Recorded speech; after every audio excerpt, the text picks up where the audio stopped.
ભાવનગરના નારી ગામમાં પાટીદારોનું મહાસંમેલન 40,000 લોકો ઉમટવાનો દાવો. હાર્દિક પટેલને મુક્ત કરવાની કરાઈ માંગ. રાજકોટમાં પુત્ર પ્રાપ્તિના મોહમાં પત્નીની કરાઈ હત્યા. પોલીસે આરોપી પતિ અને પ્રેમિકાની કરી ધરપકડ. મોરબીના સિરામિક ઉદ્યોગથી માનવજાતને મુશ્કેલી. પ્રદૂષણથી ફેફસા અને શ્વાસની તકલીફની સંભાવના. જીપીસીબી દ્વારા કડક નિયંત્રણ. સાસણના કેરંભામાં સિંહણને ભેંસનો શિકાર કરવો પડ્યો ભારે. હુમલો કરવા જતા સિંહણની પાછળ પડી ભેંસ તો સિંહણને પણ ભાગવું પડ્યું. સુરેન્દ્રનગરમાં એક વકીલને ₹11 લાખની ખંડણીનો ફોન આવતા ફફડાટ. ફરિયાદ નોંધાતા પોલીસે તપાસ આરંભી.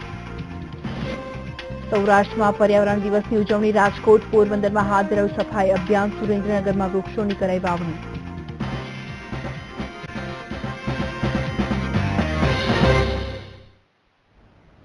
નમસ્કાર, સૌરાષ્ટ્ર ન્યૂઝ સાથે હું છું ભૂમિ. સમાચારની શરૂઆત કરી. રાજકોટમાં પુત્ર મોહમાં પત્નીએ કરી છે પત્નીની હત્યા. જી હા, પતિએ તેની પ્રેમિકા સાથે મળી હત્યાને અંજામ આપ્યો છે. પોલીસે આરોપી પતિ અને પ્રેમિકાની ધરપકડ કરી છે. સુરેન્દ્રનગરમાં એક વકીલને ₹11 લાખની ખંડણીનો ફોન આવતા ફફડાટ ફેલાઈ ગયો છે. વકીલે તે અંગે ફરિયાદ પણ દાખલ કરાવી છે. તો આ તરફ સાસણગીરમાં જંગલમાં એક સિંહ અને ભેંસના ટોળા સામે જવું ભારે પડી ગયું હતું, જેમાં ભેંસ પાછળ પડતા સિંહણે પણ ભાગવું પડ્યું હતું. તો વાત કરીએ આગળ. સાસણગીરના એક પ્રવાસી અદભુત નજારો કેમેરામાં રેકોર્ડ કર્યો હતો. વાત કરીએ પાટણની, તો માતરવાડી વિસ્તારમાં લોકો પાણી માટે વલખા મારી રહ્યા છે. પાટણ નગરપાલિકામાં વિસ્તાર આવતો હોવા છતાં પાણીની સમસ્યા ઉકેલાઈ નથી.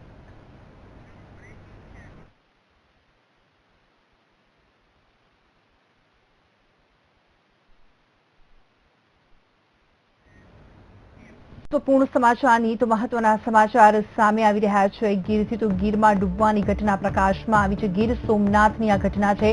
કોડીનારના મૂળ દ્વારકાના દરિયામાં 4 કિશોર ડૂબ્યા છે. એકનું મોત નીપજ્યું છે, એકનો બચાવ કરવામાં આવ્યો છે અને અન્ય 2ની શોધખોળ ચાલુ છે.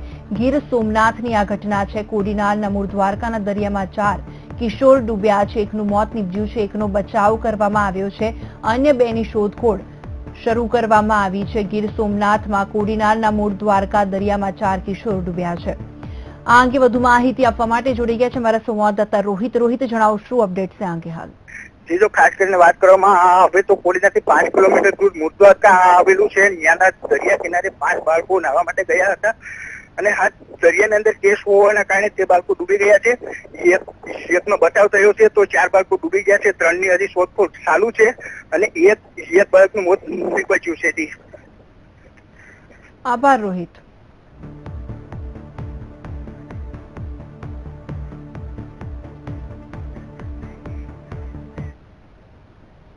આગળ વાત કરીએ અન્ય મહત્વપૂર્ણ સમાચારની, તો મહત્વના સમાચાર સામે આવી રહ્યા છે. આવતીકાલથી નવા શૈક્ષણિક સત્રનો પ્રારંભ થશે. જે ઉનાળુ વેકેશન પૂરું થઈ ગયું અને ત્યારબાદ હવે વર્ષ 2016 અને 17ના શૈક્ષણિક સત્રનો પ્રારંભ થશે. કાલથી સ્કૂલ શરૂ થવા જઈ રહી છે. કેટલીક ખાનગી શાળાઓ ગરમીના કારણે 9 જૂનથી શાળાઓ શરૂ થશે અને આવતીકાલથી નવા શૈક્ષણિક સત્રનો પ્રારંભ કરવા જઈ રહી છે બધી શાળાઓ. અને અમુક શાળાઓ જે કહી શકાય કે ખાનગી શાળાઓ 9 જૂનથી જે વધુ પડતી ગરમીના કારણે 9 જૂનથી શાળા શરૂ કરશે અને કેટલીક ખાનગી શાળાઓ ગરમીના કારણે 9 જૂનથી શાળા શરૂ કરશે. તો આગળ વાત કરીએ અને મહત્વપૂર્ણ સમાચારની, તો મહત્વના સમાચાર સામે આવી રહ્યા છે. રાજ્યમાં ગરમીનો પારો વધ્યો છે. રાજ્યમાં જે સતત ગરમી વધી રહી છે અને ઈડરમાં 46 ડિગ્રી સાથે સૌથી વધુ ગરમી ધરાવતું સ્થળ સાબિત થયું છે. સુરેન્દ્રનગરમાં 45.3 ડિગ્રી, ગાંધીનગરમાં 45 ડિગ્રી તાપમાન નોંધાયું છે. અમદાવાદ અને ડીસામાં 44.9 ડિગ્રી તાપમાન નોંધાયું છે. થોડાક દિવસ પહેલા થોડીક ગરમીમાં રાહત મળી હતી વરસાદ પડવાથી અને ફરીથી હજુ 2 દિવસ ગરમીનો પ્રકોપ યથાવત રહેશે.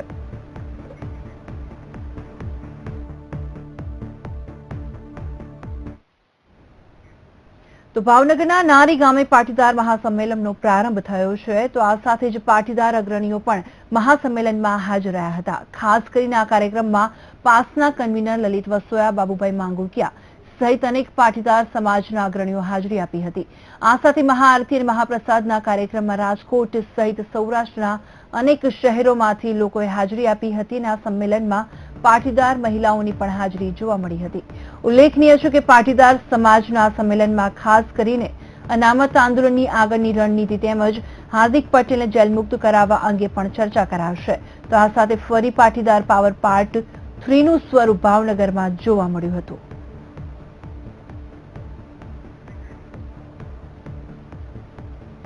ભાવનગરમાં નારી ગામે પાટીદાર મહાસંમેલનનું આયોજન કરવામાં આવ્યું. બાપુ માંગુકિયા લલિત વસોયા સંમેલનમાં ઉપસ્થિત રહ્યા હતા.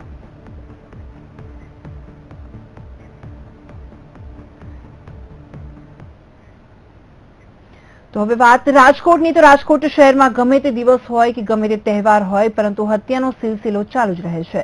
ત્યારે આજે રાજકોટમાં આવેલા જંગલેશ્વર વિસ્તારમાં એક મહિલાની તેના પતિ અને તેના પ્રેમિકાએ સાથે મળીને ઢોરમાર મારી નિર્મમ હત્યા નિપજાવી હતી. જેમાં મેનાના અન્ય પુરુષો સાથેના સંબંધ અને પુત્ર પ્રાપ્તિ ન થતી હોવાના કારણે અશ્વિન કંટાળી ગયો હતો, જેથી પ્રેમિકા જલ્પા અને અન્ય એક શખ્સ અક્ષય સાથે મળી અશ્વિને પોતાની જ પત્ની મેનાને મોતને ઘાટ ઉતારી દીધો હતો.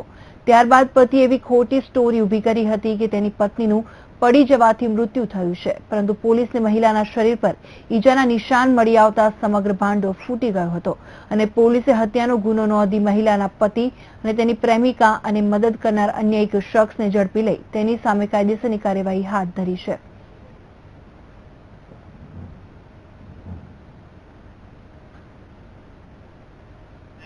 કથન પછી એવું સાબિત થાય છે કે એમનો મારવાનો ઈરાદો પહેલા હતો નહીં, પણ એના વારંવાર અફેરથી કંટાળી અશ્વિને એને થોડી મારપીટ કરી હતી. સવારે જ્યારે ટૂંકમાં એને ખબર પડી કે આ મરી ગઈ છે, ત્યારે 108 બોલાવી અશ્વિન અને જલ્પા બંને આ મેનાને હોસ્પિટલ લઈ જાય છે અને ત્યાં કહે છે કે આને પડી જવાથી આને આ ઇન્જરી થઈ છે. આવું બધું ડોક્ટરને વાર્તા. તો સુરેન્દ્રનગરમાં એક વકીલને એક શખ્સ દ્વારા ફોન પર જાનથી મારી નાખવાની ધમકી આપીને 11 લાખની માંગણી કરતા વકીલે પોલીસમાં ફરિયાદ દાખલ કરાવી છે. ખેતરના વેચાણ અંગેના લખાણનું મનદુખ રાખી આ શખ્સ દ્વારા ફોન પર ધમકી આપવામાં આવી હતી. નોંધનીય છે કે શહેરના ઘનશ્યામ શોપિંગ સેન્ટરમાં ઓફિસ ધરાવતા વકીલ યુનુસભાઈ કારણિયાના સાસુએ પ્રવીણસિંહ નામના શખ્સ પાસેથી બાનાખત કરી રૂપિયા આપી જમીન ખરીદી. જો કે આજ સુધી દસ્તાવેજ કરી નહીં આપતા તેને જોરાવરનગરમાં પોલીસ ફરિયાદ દાખલ કરાવી હતી. ત્યારે આ ખેતરમાં દસ્તાવેજ અંગે વકીલ યુનુસભાઈના શાળા હનીફભાઈ પ્રવીણસિંહને મળવા ગયા હતા. ત્યારે પ્રવીણસિંહે વકીલ યુનુસભાઈના શાળાના મોબાઈલમાંથી ફોન કરી વકીલને જાનથી મારી નાખવાની અને 11 લાખ જેટલી રકમની માંગ કરી ધમકી આપી હતી.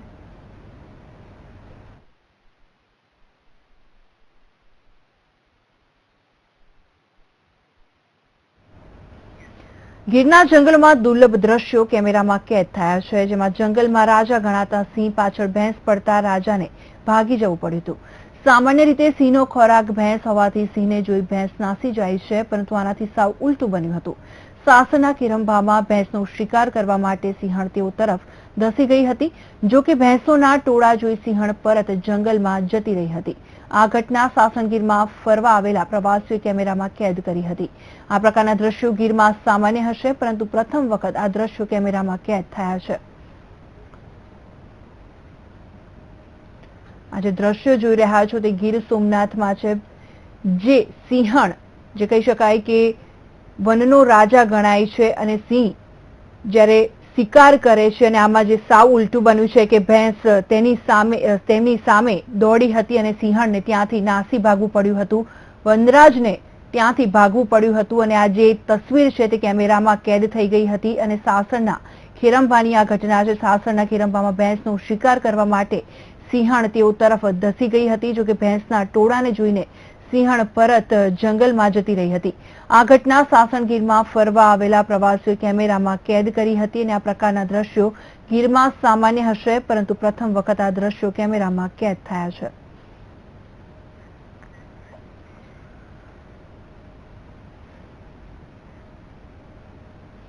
કેન્દ્ર શાસિત પ્રદેશ દીવમાં ફિલ્મનું શૂટિંગ કરવા આવેલા કેટલાક કલાકારોને શૂટિંગ કરવું ભારે પડી ગયું છે. ટર્નિંગ પોઈન્ટ નામના ફિલ્મનું શૂટિંગ કરી રહેલા કેટલાક કલાકારોની પોલીસ દ્વારા અટકાયત કરવામાં આવી છે અને તેનું કારણ હતું કે કલાકારો આતંકીઓના વેશમાં હતા.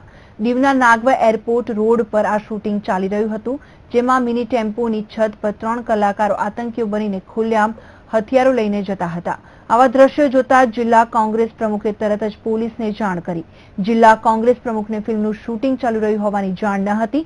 આથી પોલીસને જાણ કરાતા પીએસઆઈ તથા પોલીસ કર્મીઓનો કાફલો તાત્કાલિક ઘટના સ્થળે પહોંચી ગયો હતો અને ફિલ્મી ઢબે મિની ટેમ્પોને ઓવરટેક કરીને તેને અટકાવ્યો હતો. ત્યારબાદ ફિલ્મના હીરો સુરત પંચોલી સહિત તમામ કલાકારોની અટકાયત કરી અને તેમના હથિયારો પણ જપ્ત કરવામાં આવ્યા હતા.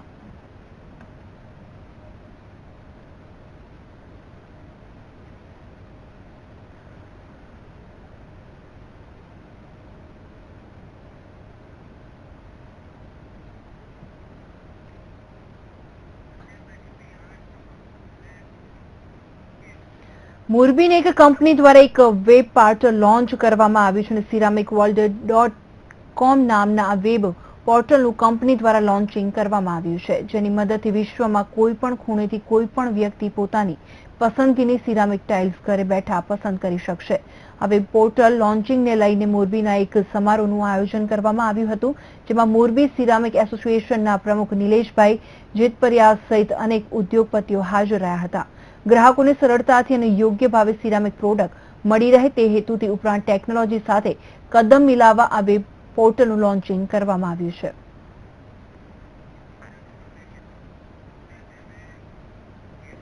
તો મોરબીનો સિરામિક ઉદ્યોગ વિકાસની ઊંચાઈ તો સર કરી જ રહ્યો છે અને સાથે જ સિરામિક ઉદ્યોગમાંથી નીકળતા પ્રદૂષણનો પ્રશ્ન એટલો જ ગંભીર બની ગયો છે.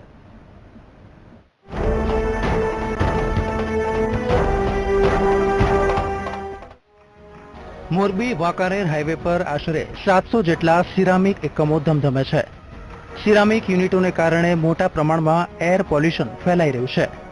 ડોક્ટરના જણાવ્યા અનુસાર પોલ્યુશનવાળા વાતાવરણમાં રહેવાથી લોકોમાં ફેફસાના રોગો તેમજ શ્વાસની તકલીફ વધી જાય તેવી સંભાવના છે. જેમ ઇન્ડસ્ટ્રી અને અર્બનાઇઝેશન ડેવલપમેન્ટ થતાં એર પોલ્યુશનનું પ્રમાણ વધતું જતું હોય છે. જેમ વાહન વ્યવહાર વધતો જતો હોય છે, ઇન્ડસ્ટ્રી વધતી જતી હોય છે, એને લીધે વાતાવરણમાં કાર્બન મોનોક્સાઇડ, કાર્બાઇડ, સિલિકા ટાઈપના ઝેરી તત્વોનું પ્રમાણ વધતું જતું હોય છે. એને લીધે ફેફસાના કેન્સર અને ચામડીના રોગો થવાની શક્યતા વધતી જાય છે. મોરબીના સિરામિક ઉદ્યોગ દ્વારા ફેલાતા પ્રદૂષણ અંગે પ્રદૂષણ નિયંત્રણ બોર્ડના અધિકારીનું કહેવું છે કે અલગ અલગ ટીમ બનાવીને સિરામિક યુનિટોમાં મોનિટરિંગ કરવામાં આવે છે. છેલ્લા 2 વર્ષમાં પ્રદૂષણ ફેલાવતા એકમોને શોકોઝ નોટિસ તેમજ 300 જેટલા એકમોને ક્લોઝર ડાયરેક્શન આપવામાં આવ્યું હતું. કુલ 4 જગ્યાએ અલગ અલગ સ્ટેશન બનાવેલા છે. દર મહિને તેનું મોનિટરિંગ કરવામાં આવે છે અને તેમાં SO2, NOx, PM વગેરેનું મોનિટરિંગ કરવામાં આવે છે ને એમાં લગભગ બધા વિધિન લિમિટ છેલ્લા 4 મહિનાનું ડેટા જોતા વિધિન લિમિટ જોવા મળેલા છે. પ્રદૂષણ નિયંત્રણ બોર્ડ તેમજ સિરામિક એસોસિએશન ભલે કહેતું હોય કે સખત કાર્યવાહી કરવામાં આવે છે, પરંતુ વાસ્તવિકતા કંઈક જુદી જ છે. ત્યારે જોવું રહ્યું કે આ અધિકારી પ્રદૂષણ દૂર થાય તે માટે પગલાં લે છે કે કેમ. Harnish Joshi, VTV news, Morbi. અને સમાચાર પર નજર કરીશું બ્રેક બાદ.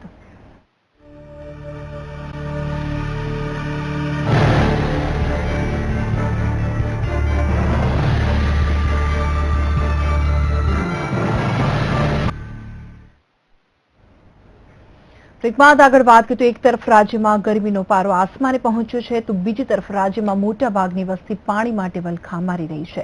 વાત પાટણની, જ્યાં માતરવાડી વિસ્તારમાં પાણી ન આવતા નગરપાલિકા અપૂરતા પ્રમાણમાં ટેન્કર મારફતે પાણી પહોંચાડી રહી છે. આખરે પાણી વિના કેવી છે પાટણની પરિસ્થિતિ, જોયા ખાસ અહેવાલમાં. એક તરફ રાજ્યના લોકો સૂર્યદેવના પ્રકોપથી કંટાળ્યા છે તો બીજી તરફ પાણીની પારાયણનો પણ લોકોને સામનો કરવો પડી રહ્યો છે. પાટણમાં માતરવાડી વિસ્તારમાં તમામ લોકો પાણી માટે વલખા મારી રહ્યા છે.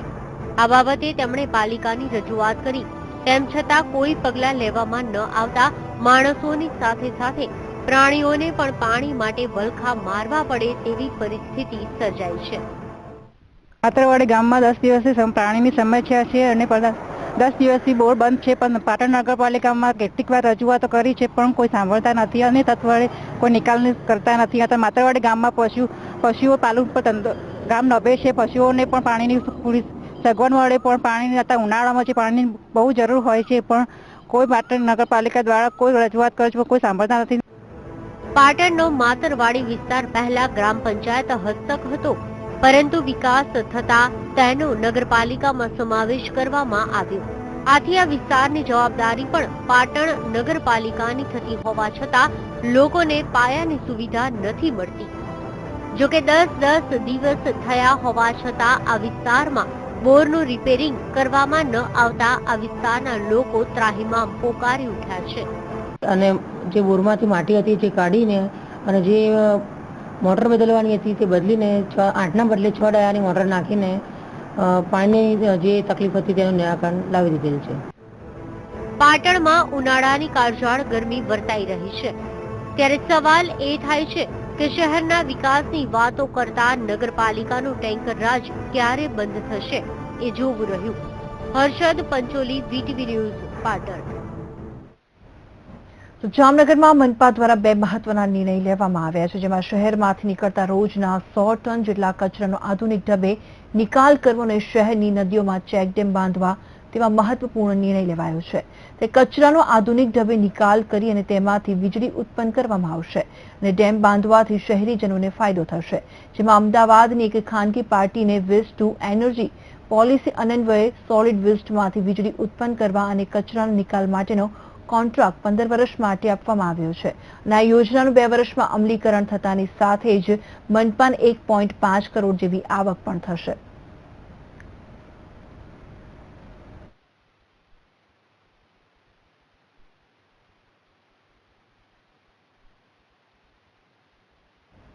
અને સમાચાર પર નજર કરીશું બ્રેક બાદ.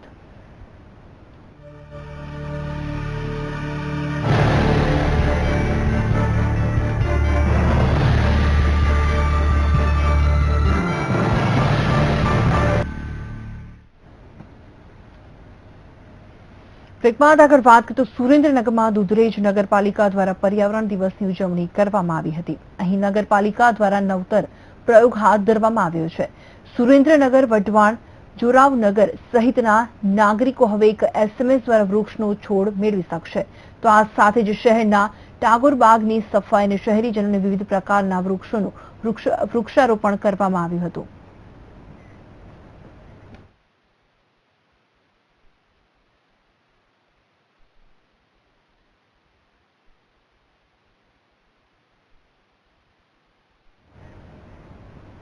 આજનો માનવી ધારે તે કરી શકે છે. જી હા, મનમાં વિચાર આવતાની સાથે જ માનવી કોઈ નિર્ણય કરે તો જ ધારે તેવી સફળતા પ્રાપ્ત કરી શકે છે. એવી જ એક સફળતા મેળવી અમરેલી જિલ્લાના દીતલા ગામે રહેતા બચુભાઈ ઝાલાએ. જોયા ખાસ અહેવાલમાં.